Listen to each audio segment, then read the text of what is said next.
ಮಾಧ್ಯಮದಲ್ಲಿ ನೋಡಿದೆ ಮುಂದಿನ ವಾರ ಸಚಿವ ಸಂಪುಟ ವಿಸ್ತರಣೆ ಆಗ್ಬೋದು ಅಂತ ಮುಖ್ಯಮಂತ್ರಿಗಳು ಹೇಳಿದ್ದಾರೆ. ನಿನ್ನೆ ಅಖಿಲ ಭಾರತ ಕಾಂಗ್ರೆಸ್ ಕಮಿಟಿಯ general secretary organise K C Venugopal ಅವರು, AIC general secretary in charge Surjewala ಅವರು ನಿನ್ನೆ ಬೆಂಗಳೂರು ಬಂದಿದ್ದರು. ಕೆಪಿಸಿಸಿ ವತಿಯಿಂದ ಸಂಘಟನ್ ಸೃಜನ್ ಅಭಿಯಾನ ಕಾರ್ಯಕ್ರಮವನ್ನು ನಿನ್ನೆ ಓರಿಯೆಂಟೇಷನ್ ಕಾರ್ಯಕ್ರಮ ಇತ್ತು. ಆ ಕಾರ್ಯಕ್ರಮದಲ್ಲಿ ಕೆಪಿಸಿಸಿ ಅಧ್ಯಕ್ಷರಾದ ಸನ್ಮಾನ್ಯ ಡಿ ಕೆ ಹರಿಪ್ರಸಾದ್ ಅವರು, ಮುಖ್ಯಮಂತ್ರಿಗಳಾದ ಸನ್ಮಾನ್ಯ ಡಿ ಕೆ ಶಿವಕುಮಾರ್ ಅವರು ಹಾಗೂ ಮಾಜಿ ಮುಖ್ಯಮಂತ್ರಿಗಳಾದ ಸನ್ಮಾನ್ಯ ಸಿದ್ದರಾಮಯ್ಯ ಕೂಡ ಭಾಗವಹಿಸಿದ್ರು. ಅದನ್ನೇ ಆ ಸಭೆಯಲ್ಲಿ ನೂತನವಾಗಿ ಜಿಲ್ಲಾಧ್ಯಕ್ಷಗಳ ನೇಮಕದ ಬಗ್ಗೆ ಎಐಸಿಸಿಯಿಂದ ಸುಮಾರು 40 ಜನ ವೀಕ್ಷಕರನ್ನು ನೇಮಕ ಮಾಡಿದರು. ಅದೇ ರೀತಿ ರಾಜ್ಯದ ವೀಕ್ಷಕರು ಕೂಡ ನೇಮಕ ಮಾಡಿದರು. ಆ ಸಭೆ ನಿನ್ನೆ ಬೆಂಗಳೂರು ನಡೀತು. ವಿಶೇಷವಾಗಿ ರಾಜ್ಯದಲ್ಲಿ ಪಕ್ಷ ಸಂಘಟನೆ ಹೆಚ್ಚು ಒತ್ತು ಕೊಡುವ ಹಿನ್ನೆಲೆಯಲ್ಲಿ ಜಿಲ್ಲಾಧ್ಯಕ್ಷಗಳ ಎಲ್ಲೆಲ್ಲಿ ಬದಲಾವಣೆ ಮಾಡಬೇಕು, ಎಲ್ಲಿ ಕಂಟಿನ್ಯೂ ಮಾಡಬೇಕಂತ ಅಬ್ಸರ್ವರ್ಸ್ ತೀರ್ಮಾನ ಮಾಡ್ತಾರೆ. ಆ ಸಂಘಟನೆ ಸೃಜನ್ ಅಭಿಯಾನ ಏನಿದೆ ಅದು ವಿಶೇಷವಾಗಿ ರಾಹುಲ್ ಗಾಂಧಿಯವರ ಚಿಂತನೆ, ಸಾಮಾನ್ಯ ಕಾರ್ಯಕರ್ತರ ಮಾರ್ಗದರ್ಶನದಲ್ಲಿ ಇಡೀ ದೇಶದ ಸುಮಾರು 800 ಜಿಲ್ಲೆಗಳಿಗೆ ಈಗಾಗಲೇ ಇದ್ರ ಮೂಲಕ ನೇಮಕ ಆಗಿದ್ದಾರೆ. ಇನ್ನು ಕೆಲವು ರಾಜ್ಯಗಳಲ್ಲಿ ಆಗಬೇಕು, ಕರ್ನಾಟಕ ಕೂಡ ಅದೇ. ಬಹುಶಃ 1 ತಿಂಗಳಲ್ಲಿ ಈಗಾಗಲೇ ಎ ಸಿ ಜನರು ಹೇಳ್ದಂಗೆ ಈ ಪ್ರಕ್ರಿಯೆ ಮುಗಿಸ್ಬೇಕು. ಪ್ರಕ್ರಿಯೆ ನಂತರ ಜಿಲ್ಲಾಧ್ಯಕ್ಷಗಳ ನೇಮಕ ಪ್ರಕ್ರಿಯೆ ಶುರುವಾಗುತ್ತೆ. ಅದ್ರ ಮೂಲಕ ಮುಂದಿನ ಚುನಾವಣೆಗೆ, ಅದು ತಾಲೂಕ್ ಪಂಚಾಯತ್, ಜಿಲ್ಲಾ ಪಂಚಾಯತ್, ಗ್ರಾಮ ಪಂಚಾಯತ್ ಇರ್ಬೋದು, ಕಾರ್ಪೊರೇಷನ್ ಚುನಾವಣೆ ಇರ್ಬೋದು, ಆ ಚುನಾವಣೆ ಹಿನ್ನೆಲೆಯಲ್ಲಿ ಪಕ್ಷಕ್ಕೆ ಹೆಚ್ಚು ಶಕ್ತಿ ಬರುವ ರೀತಿಯಲ್ಲಿ ಸಂಘಟನೆಗೆ ನಮ್ಮ ಪಾರ್ಟಿ ಮುಂದಾಗಿದೆ. ಎರಡನೇದಾಗಿ ತಾವು ನೋಡ್ತಾ ಇದ್ದೀರಾ, ಕಳೆದ 1 ವಾರದಲ್ಲಿ ಈ ದೇಶದಲ್ಲಿ ಪೊಲೀಸ್ ರಾಜ್ಯ ಮಾಡಿಬಿಟ್ಟಿದ್ದಾರೆ. ಡೆಲ್ಲಿಯಲ್ಲಿ ಯಾವ ರೀತಿ ವಿದ್ಯಾರ್ಥಿಗಳ ಮೇಲೆ ಲಾಠಿ ಚಾರ್ಜ್ ಮಾಡೋದು, ಅವ್ರನ್ನ ಅರೆಸ್ಟ್ ಮಾಡೋದು, ಯಾವ ರೀತಿ ದಬ್ಬಾಳಿಕೆ ಕೇಂದ್ರ ಸರ್ಕಾರ ಸಾಮಾನ್ಯ ನರೇಂದ್ರ ಮೋದಿಯ ಸರ್ಕಾರ ಮಾಡಿದೆ ಆ ಯುವಕರ ಮೇಲೆ, ವಿದ್ಯಾರ್ಥಿಗಳ, ಅದನ್ನು ತೀವ್ರವಾಗಿ ಖಂಡಿಸ್ತೀವಿ ನಾವು. ನೀಟ್ ವಿಚಾರವಾಗಿ ಹಲವಾರು ವಿದ್ಯಾರ್ಥಿಗಳು ಆತ್ಮಹತ್ಯೆ ಕೂಡ ಮಾಡಿಕೊಂಡ್ರು. ಆದರೆ ದಪ್ಪ ಚರ್ಮದ ಬಿಜೆಪಿ ಸರ್ಕಾರ ಅದಕ್ಕೆ ಯಾವುದೇ ಪಶ್ಚಾತ್ತಾಪ ಕೂಡ ಮಾಡಲಿಲ್ಲ. ಕೂಡಲೇ ಪ್ರಧಾನವರು ರಾಜೀನಾಮೆ ಕೊಡಬೇಕಾಯಿತು, ಇಲ್ಲಾಂದ್ರೆ ಪ್ರೈಮ್ ಮಿನಿಸ್ಟರ್ ಅವ್ರನ್ನ ಕಿತ್ತಾಕ್ಬೇಕಾಯಿತು. ಅದು ಯಾವುದು ಮಾಡಲಿಲ್ಲ.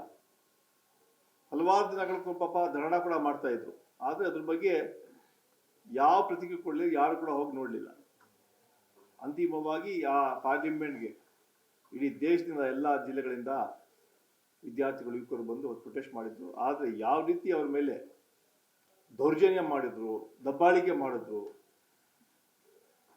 ಅದು ಇಡೀ ದೇಶ ನೋಡ್ತಾ ಇದೆ. ಆ ಮೂಲಕ ನಾವು ಮತ್ತೊಮ್ಮೆ ಅವ್ರಿಗೆ ಒತ್ತಾಯ ಮಾಡ್ತೀವಿ, ಪ್ರಧಾನವರ ರಾಜೀನಾಮೆ ತಗೋಬೇಕು ಪ್ರೈಮ್ ಮಿನಿಸ್ಟ್ರು. ಅದೇ ರೀತಿ ಈಗಾಗಲೇ ಹೇಳ್ದಂಗೆ ಎಲ್ಲ ಈ ಪೊಲೀಸ್ನವ್ರ ಮೇಲೆ, ವಿದ್ಯಾರ್ಥಿಗಳ ಮೇಲೆ ಏನು ಕೇಸ್ಗಳಾಗಿದೆ ಅದನ್ನು ಕೂಡ ವಿಡ್ರಾ ಮಾಡಿ ಮುಂದಿನ ದಿನಗಳಲ್ಲಿ ಒಂದು ಬಿಲ್ ಕೂಡ ತರ್ತಿ ಅಂತ ಈಗಾಗಲೇ ಪ್ರೈಮ್ ಮಿನಿಸ್ಟರ್ ಹೇಳಿದ್ದಾರೆ. ಇದು ಯುವಕರ ಭವಿಷ್ಯ. ಆ ಹಿನ್ನೆಲೆಯಲ್ಲಿ ಆ ವಿಚಾರವಾಗಿ ಇವತ್ತು ಪಾರ್ಲಿಮೆಂಟ್ ಚರ್ಚೆ ಆಗ್ಬೇಕಂತ ಹೇಳಿದ್ರೆ ಪ್ರಧಾನವರು ರಾಜೀನಾಮೆ ಕೊಡಬೇಕು. ಅದೇ ರೀತಿ ಇಡೀ ರಾಜ್ಯದಲ್ಲಿ ಎಲ್ಲ ಕೂಡ ಇವತ್ತು ಕೂಡ ಎಲ್ಲ ಜಿಲ್ಲೆಗಳಲ್ಲಿ ಪಂಜಿನ ಮೆರವಣಿಗೆ ಕೂಡ ನಾವು ನಮ್ಮ ಕೆಪಿಸಿ ಹಮ್ಮಿಕೊಂಡಿದ್ದಾರೆ. ಎಲ್ಲ ಜಿಲ್ಲೆಗಳಲ್ಲಿ ಸಾಯಂಕಾಲ ಪಂಜಿನ ಮೆರವಣಿಗೆ, ಅದ್ರ ಮೂಲಕ ಜಾಗೃತಿ ಮೂಡಿಸುವಂಥ ಕೆಲಸ ನಮ್ಮ ಪಕ್ಷ ಮಾಡಿದಂಥ ಮಾತನ್ನು ಹೇಳಿ ಬಯಸ್ತಾ ಇದ್ದೇನೆ. ಸಚಿವ ಸಂಪುಟ ವಿಸ್ತರಣೆ ಸಿಎಂ ಆಗಿ ಎಷ್ಟು ದಿನ ಆಯ್ತು? ಹೋದ ವಾರ ವಿಸ್ತರಣೆ ಆಗಬೇಕಾಯಿತು. ಆದರೆ ಈ ವಿದ್ಯಾರ್ಥಿಗಳ ಆಂದೋಲನ ಏನಿತ್ತು ಆ ಹಿನ್ನೆಲೆಯಲ್ಲಿ 1 ವಾರ ಮುಂದೆ ಹೋಗಿದೆ. ಯಾಕಂದರೆ ವಿದ್ಯಾರ್ಥಿಗಳ ಸಮಸ್ಯೆ, ಯುವಕರ ಸಮಸ್ಯೆ ಬಹಳ ಮುಖ್ಯವಾಗಿತ್ತು. ಡೆಲ್ಲಿಲಿ ತಾವು ನೋಡ್ತಾ ಇದ್ದಾರೆ, ಪಾರ್ಲಿಮೆಂಟಲ್ಲಿ ನಾವು ಕೂಡ ಡೆಲ್ಲಿಲಿ ಇದ್ವಿ. ನಮ್ಮನ್ನು ಅರೆಸ್ಟ್ ಮಾಡ್ಕೊಂಡು ಕರ್ಕೊಂಡು ಹೋದರು. ಆ ಕರ್ಕೊಂಡೋಗಿ ಎಲ್ಲೊಂದು ಸುಮಾರು ಒಂದು 50 ಕಿಲೋಮೀಟರ್ ದೂರ ಕರ್ಕೊಂಡೋಗಿ ಕೊನೆಗೆ ರಾತ್ರಿ 10 ಗಂಟೆಗೆ ಇದರಲ್ಲಿ ನಾವು ರಾಹುಲ್ ಗಾಂಧಿಯವರು ಅರೆಸ್ಟ್ ಆಗಿದ್ರು. ಪ್ರಿಯಾಂಕ್ ಗಾಂಧಿ ಅರೆಸ್ಟ್ ಆಗಿದ್ದು, ಅದೇ ರೀತಿ CM ಅವರು ಮತ್ತು ನಾನು ಮತ್ತು ಸುರ್ಜೇವಾಲಾ ಅವರು, ವೇಣುಗೋಪಾಲ್ ಅವೆಲ್ಲ ನಮ್ಮನ್ನೆಲ್ಲ ಅರೆಸ್ಟ್ ಮಾಡ್ಕೊಂಡು MP ಗಳನ್ನೆಲ್ಲ ಅರೆಸ್ಟ್ ಮಾಡ್ಕೊಂಡು ಕರ್ಕೊಂಡು ಹೋದ್ರು. ಕೊನೆಗೆ ರಾತ್ರಿ 10 ಗಂಟೆಗೆ ನಮ್ಮ ಬಿಟ್ಟರು. ಅದೇ BJಪಿಯವರು ಹೆದರ್ಸ್ ತಂತ್ರಗಾರಿಕೆ ಮಾಡ್ತಿದ್ದಾರೆ. ಆ ಹಿನ್ನೆಲೆಯಲ್ಲಿ ಇವತ್ತು ಎಕ್ಸ್ಪಾನ್ಷನ್ ಮುಂದೆ ಹೋಗಿದೆ. ಈಗಾಗಲೇ ಮುಖ್ಯಮಂತ್ರಿ ಸ್ವತಃ ಹೇಳಿದ್ದಾರೆ ಮುಂದಿನ ವಾರ ವಿಸ್ತರಣೆ ಆಗುತ್ತಂತ.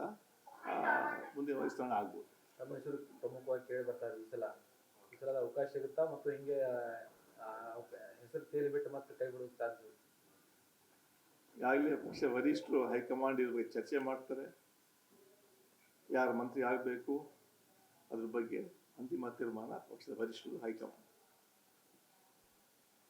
ತಮ್ಗೇನು ಆಗ್ಬೇಕಂತ ಹೆಂಗೆ ತಮ್ಗೆ ಹೇಳ್ಬೇಕು? ಅಂತಿಮ ತೀರ್ಮಾನ ನಾನು ಹೇಳಿದ್ಲ, ಯಾರು ಮಂತ್ರಿ ಆಗಬೇಕು ಆ ತೀರ್ಮಾನ ವರಿಷ್ಠರದ್ದು. ಅಲ್ಲ, ಮತ್ತೆ ನಾನು ಹೇಳ್ತಾ ಇದ್ದೀನಿ, ಯಾಕಂದ್ರೆ ಈಗ ಮಂತ್ರಿ ಆಗ್ಬೇಕಂತ ಎಲ್ಲರೂ ಬಯಸ್ತಾರೆ. ಆದರೆ ಅಂತಿಮ ತೀರ್ಮಾನ ತಗೊಳ್ಳೋದು ಪಕ್ಷದ ಹೈಕಮಾಂಡ್. ಯಾಕಂದ್ರೆ ನಮ್ಮದು ಪಾರ್ಟಿಯಲ್ಲಿ ಹೈಕಮಾಂಡ್ ಎಲ್ಲ ತೀರ್ಮಾನ ಮಾಡ್ತಾರೆ. ಆದರೂ ಕೂಡ ನನಗೆ ವಿಶ್ವಾಸ ಇದೆ, ಈ ಸಲ ಕ್ಯಾಬಿನೆಟ್ ಅವಕಾಶ ಸಿಗುವಂಥ ವಿಶ್ವಾಸ ನನಗೆ ವ್ಯಕ್ತಪಡ್ತೀನಿ. ಬಟ್ ಅಂತಿಮವಾಗಿ ಹೈಕಮಾಂಡ್ ತೀರ್ಮಾನ ಮಾಡುತ್ತೆ. ಯಾಕಂತ ಹೇಳಿದ್ರೆ ಈಗಾಗಲೇ ಸಾಕಷ್ಟು ಚರ್ಚೆಗಳಾಗಿದೆ, ಸಾಕಷ್ಟು ಜನ ಮಂತ್ರಿ ಆಗಬೇಕಂತ ಒತ್ತಾಯಗಳು ಮಾಡ್ತಾ ಇದ್ದಾರೆ. ಆದರೆ ಕನಿಷ್ಠ ನಾವು ಈಗಾಗಲೇ ಹೇಳಿದ್ದೀವಿ, ಅಲ್ಪಸಂಖ್ಯಾತರಿಗೆ 4 ಮಂತ್ರಿ ಸ್ಥಾನ ಕೊಡಬೇಕಂತ ಕೂಡ ನಾವು ಮನವಿ ಕೂಡ ಈಗಾಗಲೇ ಮಾಡ್ಕೊಂಡಿದ್ದೀವಿ. 1 ಮಂತ್ರಿ ಕೊಟ್ಟಿದ್ದಾರೆ, ಇನ್ನು 3 ಮಂತ್ರಿಗಳನ್ನು ಅಲ್ಪಸಂಖ್ಯಾತರಿಗೆ ಕೊಡಬೇಕು ಅಂತ ನಾವು ಮನವಿಯನ್ನು ಹೈಕಮಾಂಡ್ ಮಾಡ್ಕೊಂಡಿದ್ದೀವಿ. CT ಅವರು ಹೇಳ್ತಾರೆ, ದಿಲ್ಲಿಯಲ್ಲಿ ನಡೀತಿರುವಂಥದ್ದು ಮುಲ್ಲಾಗಳ ಪ್ರತಿಭಟನೆ, ಅದು ಕೆಲವೊಂದಿಷ್ಟು ಮುಲ್ಲಾಗಳು ಕೂಡಿ ಮಾಡ್ತಿದ್ದಾರೆ. ಲಜ್ಜೆಗೆಟ್ಟ ಕೇಂದ್ರ ಸರ್ಕಾರ ಯಾವಾಗ ಏನು ಮಾತಾಡಬೇಕಂತ ಇವರಿಗೆ ಜ್ಞಾನ ಬಂದಿಲ್ಲ. ಇಡೀ ಆ ಅಜಿಟೇಷನ್ ನೋಡಿದ್ರೆ ಅದ್ರಲ್ಲಿ ಯಾವ ಜಾತಿ ಇಲ್ಲ, ಯಾವ ಧರ್ಮ ಇಲ್ಲ, ಯಾವ ಪ್ರಾಂತ್ಯ ಇಲ್ಲ. ಇಡೀ ದೇಶದಿಂದ ಯುವಕರು ಬಂದು ಅವತ್ತು ಹೋರಾಟ ಮಾಡಿದ್ರೆ ಅದನ್ನ ಸಮಸ್ಯೆಗಳ ಪರಿಹಾರ ಹುಡುಕಿ ಅಂತ ಹೇಳಿದ್ರೆ ಇಂಥ ಬೇಜವಾಬ್ದಾರಿ ಹೇಳಿಕೆ ಕೊಡ್ತಾ ಇದ್ದಾರೆ. ಅದಕ್ಕೆ ಇದು BJP ಸರ್ಕಾರ, ಅದಕ್ಕೆ ಯಾವ ನಾಚಿಕೆ ಮಾನ ಮರ್ಯಾದೆ ಇರುವಂಥ ಸರ್ಕಾರ. ಅದು ವಿಶೇಷವಾಗಿ ಯುವಕರ ಬಗ್ಗೆ ಯಾವುದೇ ಕಾಳಜಿ ಇರುವಂತಹ ಕೇಂದ್ರ ಸರ್ಕಾರ. ಮುಂದಿನ 29 ಯುವಕರು ತೋರಿಸ್ತಾರೆ.